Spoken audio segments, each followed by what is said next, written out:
आपके माँ बाप बूढ़े इसलिए नहीं हो जाएंगे क्योंकि उनकी उम्र हो गई है, आपके वहाँ पर इसलिए बूढ़े हो जाएंगे क्योंकि वो कुछ नहीं करते हैं। So it is very important for them to be engaged in what you doing. हर माँ बाप अपने बच्चों को अपनी बेस्ट कैपेसिटी में पाल देते हैं। मुझे मेरे बचपन में कभी गरीब महसूस नहीं हुआ क्योंकि मेरे माँ बाप ने जो उनकी हैसियत थी उससे ज़्यादा दिया। उससे ज़्यादा शिकायत करना कितना छोटा है। बड़े भाइयों में ना एक अजीब सी खास बात होती है। उनके साथ जब हम बैठते हैं तो हमें पता नहीं होता है कि हमें इनसे कुछ सीखने को मिलेगा या इनसे कुछ मदद मिलेगी या ये बात कभी इम्पॉर्टेंट भी होगी या वो टाइम का कोई फ्रूटफुल या प्रोडक्टिव आउटकम भी होगा। बस ना उनके आसपास बैठने में ना मज़ा आता है। और उस मज़े में अगर वो आपकी ले भी रहे हो, मस्ती भी कर रहे हो और कुछ भी अलग रैंडम बातें भी चल रही हो ना, उनकी बातों में एक नया नज़रिया देखने को मिल जाता है। एंड वो नज़रिया लाइफ में एक मस्त लेसन बन जाता है। और ये खास बात होती है हर बड़े भाई में। एंड आज का जो पॉडकास्ट है वो ना सिर्फ मेरे बड़े भाई के साथ है, हम सब के बड़े भाई के साथ है, जाकिर भाई। उन्होंने ना इनडायरेक्टली एंड डायरेक्टली बहुत लोगों की लाइफ में एक बड़ा भाई होने का फ़र्ज़ निभाया है। Through his story telling, through his comedy, through his life lessons, through a lot of things. And आज का पॉडकास्ट उसी बारे में है। हमने लाइफ के बहुत सारी चीज़ों में बात करी है। Friendship, love, family, income, how to become successful, how to win, जीतना ज़रूरी भी है कि नहीं लाइफ में, और भी बहुत सारी बातें। So enjoy the show. But before you start the show, अगर आपको हमारा काम थोड़ा भी पसंद है तो प्लीज़ इस चैनल को सब्सक्राइब कर लो, क्योंकि हम ना आपके लिए बहुत मेहनत करते हैं, बहुत अलग अलग तरह के लोग लाने की कोशिश करते हैं और बहुत सारे बड़े इंडिया के लीडर्स और बहुत सारे ऐसे लोग जो इंडिया में एक अपनी पहचान बना चुके हैं, उनकी स्टोरीज़ आपके सामने लाने की कोशिश करते हैं। सो आपका एक छोटा सा सब्सक्राइब हमें बहुत हेल्प करेगा। आई एम सुपर एक्साइटेड और मैं बताता हूँ क्यों। क्योंकि डे 1 पे जब हमने पॉडकास्ट स्टार्ट किया था ना, तब से ऐसा था कि जाकिर भाई को पॉडकास्ट पे लाएंगे। और क्यों? सिर्फ एक रीज़न कि इंदौर से हो। दैट्स द, मतलब वो काफ़ी ऐसे अपनापन वाइब आता है ना। I don't know why we take credit, but we take credit हमारी। No, the credit goes to the city I have been brought up. और मैं जहाँ पला बड़ा हूँ, जिसकी गलियों, मैं अभी अपने इंदौर में किसी दोस्तों के भाइयों से, छोटे भाइयों से, इनसे मैं बहुत बात करता हूँ, तो मैं उनको ये बता रहा था कि confidence is very subjective. It's कि सेम आदमी, जैसे कि तुम फॉर एग्जाम्पल अभी, जैसे कि you are very nervous right now, है ना, अपने पेपर ठीक कर रहे हो, है ना, हाथ बांध के बैठे हो, ठीक है, तो अभी तो कॉन्फिडेंट नहीं है राज शमानी। यहीं पे अगर तुमसे कम फॉलोअर वाले 4 क्रिएटर मिल जाए इसी बिल्डिंग के नीचे, उनसे बात करने में तुम्हारा लहजा अलग हो जाएगा। रिसेंटली नहीं हुआ, बहुत साल पहले हुआ था एक बार ऐसा। मैं 2017-18 में शायद मामी फेस्टिवल की एक पार्टी थी, और मैं पहली बार, तब मैं यूजुअली बहुत ज़्यादा, अपना काम ही नहीं पड़ता यार कि इतना इनके इसकी पार्टी में जाओ, उसकी, इस तरह का अपना काम ही नहीं है भाई साहब। तो मैं मामी पहली बार जियो करा रहा था। तो अंटिला जो अंबानी साहब का जो घर है, उसके बेसमेंट में, वो बेसमेंट नहीं मतलब वहीं पे ही उसका वो था जो भी। तो हमको कोई, जिनके साथ हम काम कर रहे थे, रसिका त्यागी नाम है उनका, जो प्रोड्यूसर होती थी चाचा विधायक पे, तो वो बोली कि उनकी दोस्ती यारी थी उन लोगों से, तो उनका चलो हमारे साथ चलो, हम उनके साथ चले गए। वहाँ पे हमने देखा एक साथ इतने सारे सुंदर लोग बहुत अच्छे कपड़े में, और हम तो ऐसे ही कैजुअल से ही चले गए थे।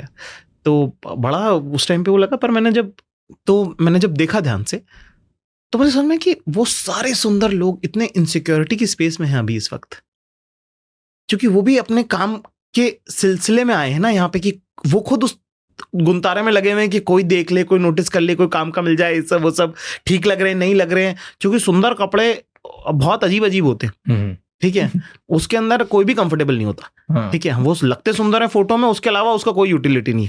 तो वो भी थोड़ा सा है कि ये खसक तो नहीं रहा, यहाँ से तो नहीं आ रहा, ऊपर नीचे तो नहीं हो रहा, ओ इससे वो क्यों बात कर रहा है उससे। वहां पे इतनी इनसिक्योरिटी थी कि मैंने कहा यार इससे तो कॉन्फिडेंट ही हूँ मैं। रॉयल एल्बर्ट हॉल लंदन, आप पहले हिंदुस्तानी बने जो उधर गए और हिंदी में आपने शो किया जी। एंड फुल था वो हाउसफुल था। मतलब खैर है तो कोई बड़ी बात नहीं है, क्योंकि वो जगह पिछले 150 सालों से एग्जिस्ट करती है, तो वहाँ पे बहुत लोगों ने परफॉर्म किया है, हिंदुस्तान से बहुत लोगों ने परफॉर्म किया है वहाँ पे, लता जी ने वहाँ पे परफॉर्म किया है।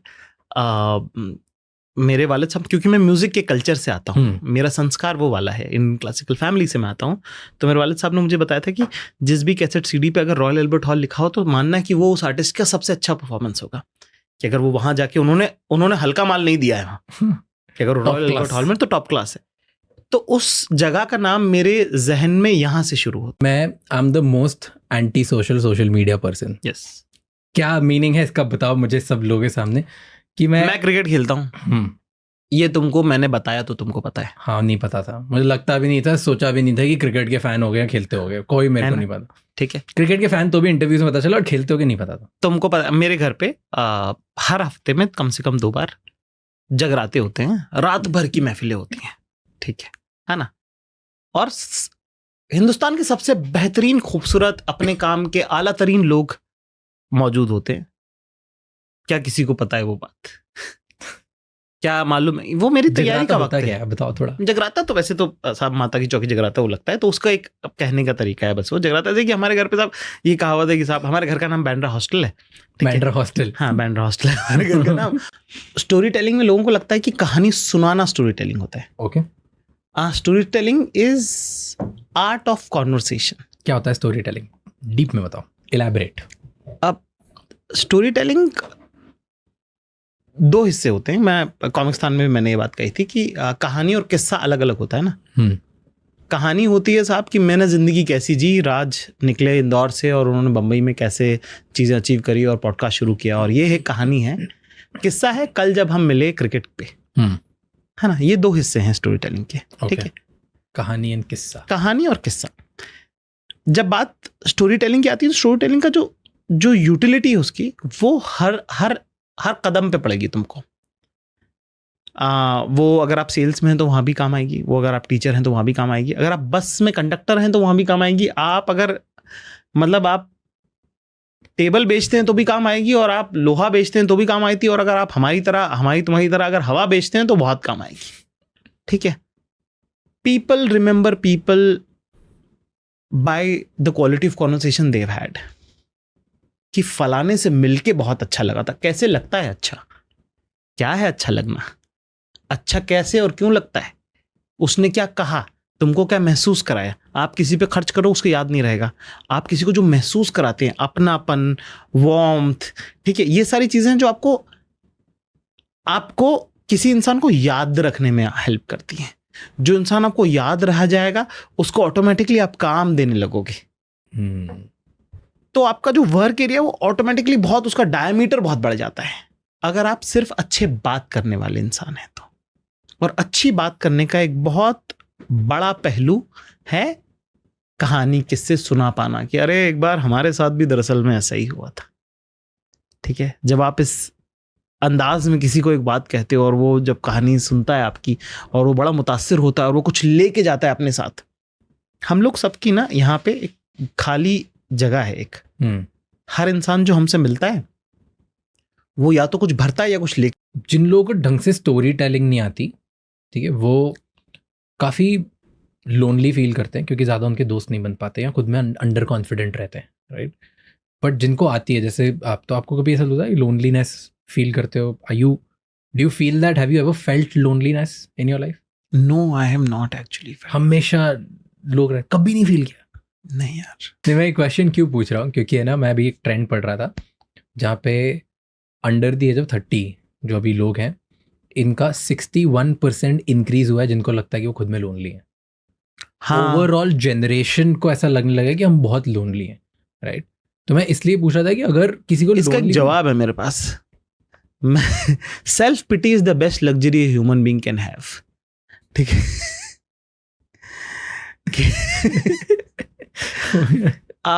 इसका एक दूसरा पहलू ये है कि गलत बात नहीं है अगर उनको लोनली लग रहा है तो, ठीक है। बस आप ये देख लीजिए कि क्या आप इसको क्यूरेट तो नहीं कर रहे अपनी लाइफ में, ठीक है। बहुत बार हम दुखी होने की एक्टिंग भी कर रहे होते हैं, स्पेशली जब हम टीनेज से गुजर रहे थे, क्योंकि हमने देखा था फिल्मों में कि दुखी होते हैं तो ऐसा करते हैं, तो हमने अपनी तरफ से वही सब करने की कोशिश करी कि दुख, अगर अब दुख आ गया, अब अगर किसी लड़की ने मना कर दिया तो अब मुझे फैल जाना है, जबकि मुझे बुरा लग भी नहीं रहा उतना। You are not sad, you are pretending to be sad, ठीक है, उस वक्त अगर मुझसे पूछेगा क्या तुम दुखी हो, मैं कहा भाई आसमान फट गया, मर गए हैं भाई। ठीक है ना। पर जब जीवन में दुख आए तब पता चला कि अरे दुख तो ये है भाई वो थोड़ी था, है ना।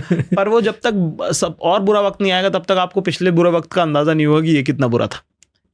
तो ये उस तरह की बात है। और हाँ, एक सोशल मीडिया और जो जिस तरह की डे एंड एज में हम जी रहे हैं उसके अंदर लोनलीनेस फील करना कोई गलत कोई बड़ी बात नहीं कि 61% लोगों को अकेला तन्हा लग रहा है।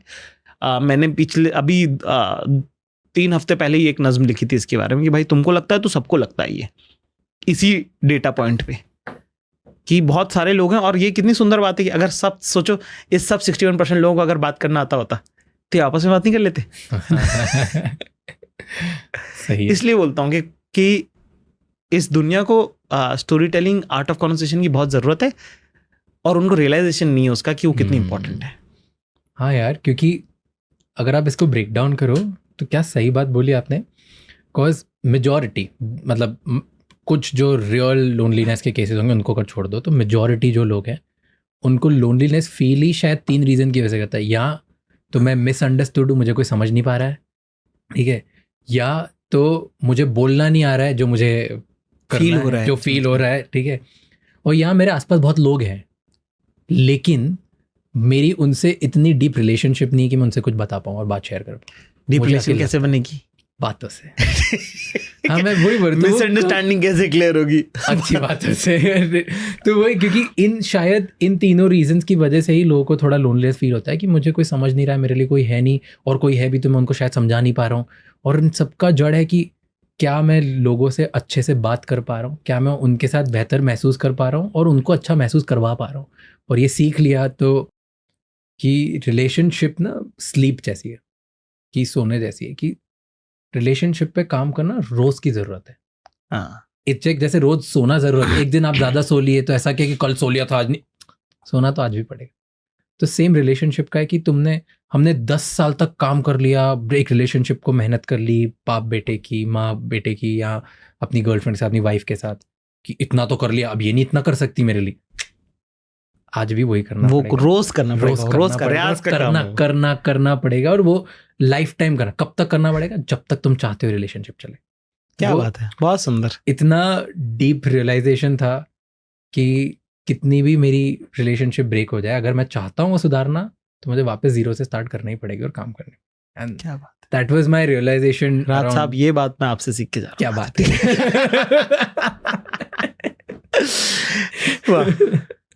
It's a perpetual effort. What is your take on relationships? I think it's very important to be in every relationship. आपके भाइयों से, आपकी बहनों से, आपके माँ बाप से, आपके दोस्तों से, आप जिनसे प्यार करते हैं उन सब की अहमियत सिर्फ इसलिए नहीं है क्योंकि ये लोग आपसे रिश्ता है आपका जहनी सुकून के लिए, आपकी मेंटल हेल्थ के लिए, आपकी इमोशनल वेलबींग के लिए बहुत ज़्यादा ज़रूरी है ये लोग।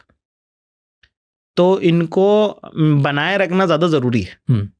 I am being very selfish right now कि अगर आपको जीवन में पिवट करना है, आप 24 घंटे लड़ाई के मोड में नहीं रह सकते, ठीक है ना। घर को घर जैसा रखो, अगर उसमें थोड़ा सा कॉम्प्रोमाइज करना पड़ रहा है तो वो कर लो, क्योंकि बाहर बहुत बड़ी लड़ाई है जो तुम लड़ रहे हो, ठीक है। हर फ्रंट पे लड़ाई नहीं खोल सकते आप, है ना। जंग के मैदान में भी एक कैंप होता है जहां पे सैनिक वापस जाके रेस्ट करते हैं, ठीक है ना। तो अपना कैंप मत खराब करो कभी भी, ठीक है। तो जिनसे आप मोहब्बत करते हैं उनको, जिनसे जो दोस्त आपको पैदाइशी मिले हैं, आपके कजिन्स, आपके भाई, आपकी बहन, ठीक है, और जो दोस्त आपने ज़िंदगी में बनाए, जो माँ बाप आपको दिए गए हैं भगवान की तरफ से, इनसे आप अगर मधुर संबंध मेंटेन कर लोगे ना, कैसे जैसे करके, मुझे मालूम है आज ये बोल रहा हूँ मैं, आपको लगेगा 2-3 साल, पर 2-3 साल बाद आपको मैजिक फील होगा इसका कि बाहर है सारी लड़ाई। फिर उसके घर में आप लड़ाइयाँ खोल लोगे तो ना बाहर के हो ना घर के होगी, बाहर वाले 2 मिनट में मुकर जाते हैं, ठीक है। जीवन में बड़ा आदमी बनना है तो छोटा बनना सीखिए, छोटे बन के सीखना सीखिए, छोटे बनकर सुनना सीखिए। जब आप ये कर पाएंगे तो आप ऑटोमेटिकली बड़े आदमी बनते पाएंगे। 2 हिस्से हैं इसके कि एक, लोगों को मैं क्या दे सकता हूं का एक आपको ये मादा अपनी पर्सनैलिटी में रखना पड़ेगा। ये जब आप सीख लेंगे, और इसको देने के लिए लोगों को आपको अपनी बालिटी बहुत भरनी पड़ेगी। You have to have a lot of in you to give people, तो बस ये जिस दिन धारा सही बहने लगेगी कि आपके पास बहुत सारा है जो आप दे सकते हो, और वो बहुत सारा लगातार इकट्ठा हो रहा है और आप लगातार लोगों को दे रहे हो, तो जब ये नाला क्लियर होगा ना, जब इसमें साफ पानी बहने लगेगा, तब आप ऑटोमेटिकली बड़े आदमी बन जाएंगे, तो सक्सेसफुल हो जाएंगे। उसके लिए आपको 2 चीज़ें करनी है, एक छोटा बन के बहुत सारा सुनना है, और दूसरा बड़ा बन के बहुत सारा देना है। तो सीखना है